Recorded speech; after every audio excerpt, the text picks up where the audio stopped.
Assalamu alaikum. Don't forget to press the subscribe button and bell icon next to it and keep informed with the latest videos. आउज़ुबिल्लाहि मिनश्शैतानिर्रजीम बिस्मिल्लाहिर्रहमानिर्रहीम rabbi इश्रह ली सदरी व यस्सिर ली अमरी वहलुल उक़दतम मिन लिसानी यफ़क़हू क़ौली। अस्सलामु अलैकुम व रहमतुल्लाहि व बरकातहू। अल्लाह के अर्श के साए तले जिन 7 कैटेगरीज़ का जिक्र किया गया है, इनमें वो नौजवान भी हैं जिनकी जवानी अल्लाह की इबादत में गुजरी होगी। अल्लाह का कितना ख़ास करम होगा कि वो नौजवान इस वक्त जब सूरज सवा नेज़े पर होगा, वो अल्लाह के अर्श के साए तले होगा।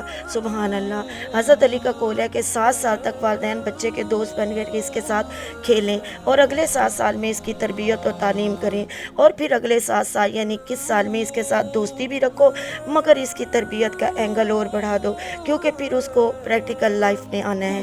वालिदैन उम्र के आखिरी दम तक बच्चे को समझाते रहते हैं, मगर हज़रत अली ने जो औलाद की तरबियत के बारे में एक एंगल सेट किया है, इसका मतलब ये हरगिज़ नहीं कि 21 साल के बाद आप औलाद की तरबियत नहीं कर सकते, मगर कंपैरेटिवली 7 साल और 14 साल की उम्र में ये काम ज़्यादा आसान होता है। जिन माओं की औलादें इन उम्र की हैं, उनको हज़रत अली के इस कौल के मुताबिक बच्चों की तरबियत करना ज़्यादा आसान है। वालिदैन की बहुत बड़ी ज़िम्मेदारी है, मगर हज़रत अली के मुताबिक पहले 7 साल बच्चे के साथ इंजॉय करने के हैं, मगर हम इनको स्कूल के भारी भारी बैग्स के साथ छोड़कर खुद रिलैक्स हो जाते हैं। ऐसा करना ठीक नहीं, और ना ही ये हिकमत के एंगल से ठीक है। माँ नस्लों की हिफाजत और तरबियत करती है। आज के दौर में वालिद को ना तो टाइम है और ना ही इतना मौका मिलता है कि वो औलाद की तरबियत कर सके, इसलिए माँ को अपनी दुआ के ज़रिए औलाद और यूथ और शार्क को नेकी के रास्ते में लाने की ज़रूरत है। हमारी औलाद इस बनने की तरफ जाएगी जब अल्लाह ताला रात को माँ के हाथ औलाद के लिए उठे हुए देखेगा।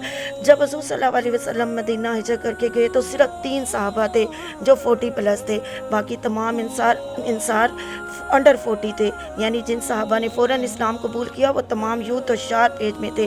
सिर्फ 3 सहाबा 40 प्लस थे। इससे हमें पता चलता है कि यूथ नेकी की तरफ और राह हक को फ़ौरन अडॉप्ट करती है।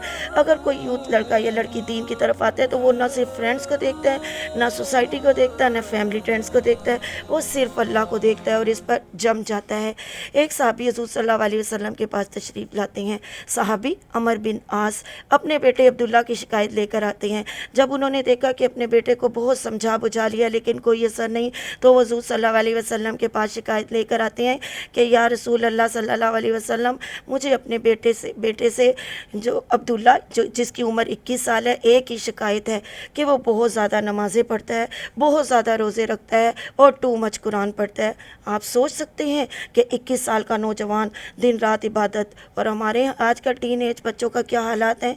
ये मतलब नहीं है कि हमारे बच्चे दीन से दूर हैं, लेकिन हमारी अक्सरियत का ट्रेंड किस तरफ जा रहा है ये तो हम खुद ही देख रहे हैं। हजूर ने अब्दुल्ला को बुलाया और पूछा, अब्दुल्ला कैसे इबादत करते हो, कैसे नमाज़ पढ़ते हो? तो अब्दुल्ला ने बताया, मैं सारी रात इबादत करता हूँ। हज़रत सल्लल्लाहु अलैहि वसल्लम ने फरमाया, अब्दुल्ला सारी रात इबादत नहीं करनी, तुम्हें हज़रत दाऊद अलैहिस्सलाम की तरह इबादत करनी है। और हज़रत दाऊद अलैहिस्सलाम की जो इबादत थी वही पैटर्न हज़रत सल्लल्लाहु अलैहि वसल्लम ने भी इख्तियार किया हुआ था, यानी 2/3 सो जाओ, लास्ट थर्ड में उठो और 6 पार्ट नींद ले लो, यानी 2/3 नींद के बाद तहज्जुद पढ़ो और तहज्जुद और फजर के दरमियान छोटी सी नींद ले लो। हज़रत अब्दुल्ला ने कहा, या रसूल अल्लाह, मैं जवान हूँ, आप मुझे क्यों कह रहे हैं कि मैं 2/3 सो जाया करूं? ये हैं हमारे मुस्लिम नौजवान, हमारे रोल मॉडल आतिफ असलम नहीं है, हमारे रोल मॉडल अली ज़फ़र भी नहीं है, और जिस चीज़ को आपने रोल मॉडल बनाया हुआ है वो भी हमारे रोल मॉडल नहीं है। यूथ का रोल मॉडल तो वो हैं जो अल्लाह ताला के राह पर चलने वाले सच्चे मुसलमान नौजवान हैं और जो इस्लाम की खूबसूरती पर हैं। अल्लाह ताला इन जवानों को भी इस्लाम की खूबसूरती दिखाए। हमारा लान तान करना हमारा काम नहीं, किसी वक्त हम भी ऐसे ही थे, फिर हमें इस्लाम की खूबसूरती किसी ने दिखाई ही थी। हज़रत अब्दुल्ला ने जब हुज़ूर सल्लल्लाहु अलैहि वसल्लम से कहा कि मैं ज़्यादा वक्त इबादत करना चाहता हूँ, तो हुज़ूर सल्लल्लाहु अलैहि वसल्लम ने जवाब दिया, नहीं अब्दुल्ला, इससे ज़्यादा नहीं। फिर हुज़ूर सल्लल्लाहु अलैहि वसल्लम ने अब्दुल्ला से पूछा कि तुम रोज़े कैसे रखते हो? तो उन्होंने कहा कि मैं रोज़ाना रोज़ा रखता हूँ। तो हुज़ूर सल्लल्लाहु अलैहि वसल्लम ने कहा, नहीं अब्दुल्ला, अब तुम पीर और जुमेरात का रोज़ा रखोगे, और अगर इसमें इजाफ़ा चाहते हो तो अयाम बैत के रोज़े बढ़ा लो। अब्दुल्ला ने हुज़ूर सल्लल्लाहु अलैहि वसल्लम से जब कहा कि मुझे और रोज़े रखने हैं, तो आप सल्लल्लाहु अलैहि वसल्लम ने जवाब दिया, फिर हज़रत दाऊद अलैहिस्सलाम के तरीके को इख्तियार करो, यानी एक दिन रोज़ा रखो اور دوسرے دن نہ کھا۔ پھر رسول صلی اللہ علیہ وسلم کے سوال کرنے پر عبداللہ نے بتایا کہ میں روزانہ ایک قرآن ختم کرتا ہوں۔ یہ حدیث سن کر حیرت اس بات کی ہوتی ہے کہ ایک نوجوان اور روزانہ ایک قرآن۔ پھر رسول صلی اللہ علیہ وسلم نے سے کہا نہیں عبداللہ، تم ایک ہفتے میں ایک قرآن مکمل کرو گے۔ اب تو تمام فقہا اس بات پر متفق ہیں کہ ہمیں 3 دن میں کم سے کم 3 دن میں قرآن کو مکمل کرنا ہے۔ حضور صلی اللہ علیہ وسلم نے اپنے زمانے کی یوتھ کی عبادت کے اینگل کو کنٹرول کرنا ہوتا تھا۔ ابن مسعود جو تقریباً 17-18 سال کے نوجوان تھے اور وہ پہلے نوجوان تھے جنہوں نے حرم کے صحن میں قرآن کی تلاوت کی تھی، جب کسی انسان کو ہمت نہیں ہوتی تھی انہوں نے سورہ رحمان کی شروع کی آیات پڑھی تھی۔ ابو جہل تو شروع میں یہ سمجھا کہ یہ کوئی شاعری کر رہے ہیں، پھر جب اسے علم ہوا کہ یہ رحمان ہمارے بتوں کو نہیں بلکہ اپنے رب کو رحمان کہہ رہا ہے، یعنی محمد کے رب کو رحمان کہہ رہا ہے، تو اس نے اپنے ساتھیوں کے ساتھ ابن مسعود پر حملہ کر دیا اور اتنا مارا کہ ان کی گردن کی ہڈی توڑ دی۔ اور جب وہ گر پڑے تو ابو جہل نے سمجھا کہ وہ فوت ہو چکے ہیں تو وہاں سے چلے گئے۔ پھر ابن مسعود کو ان کے دوست ان کو اٹھا کر گھر لائے اور ان کی مرہم پٹی کی۔ جب ان کی حالت کچھ سنبھلی تو انہوں نے کہا واللہ ہمارا دشمن کمزور ہے۔ اب ذرا آج کے حالات پر نظر ڈالیں، کسی نوجوان کی ساری رات قرآن پڑھنے، روزے رکھنے اور عبادت کرنے پہ تو کسی کو کوئی اعتراض نہیں ہوگا، مگر جہاں کسی یوتھ کو معاشرے کی اصلاح کرنی پڑ جائے پھر دیکھیں اس کا کیا حال ہوتا ہے۔ اگر کوئی نوجوان نہیں عن المنکر اور امر بالمعروف کو ڈکلیئر کرے گا تو پھر دیکھیں کیسی مار پڑتی ہے۔ اگر کوئی نوجوان کالجز یونیورسٹیز کے اندر محرم اور نامحرم کی تمیز اور فیئرویل پارٹیز کی تمیز کے بارے میں کوئی بات کرے تو پھر دیکھیں کیسی مار پڑتی ہے۔ دیکھیں ذرا کالج یونیورسٹیز کس طرح ایکٹر اور ایکٹریس کو اپنا رول ماڈل بنا کر پیش کرتے ہیں۔ کوئی مذہبی اسکالرس کو ان کو انوائٹ نہیں کیا جاتا اور نہ ہی ان کو اپنے یہاں مدعو کر کے موقع دیا جاتا ہے کہ ہماری یوتھ کو کی اصلاح کریں۔ ان کو تو بیکورڈ کہا جاتا ہے۔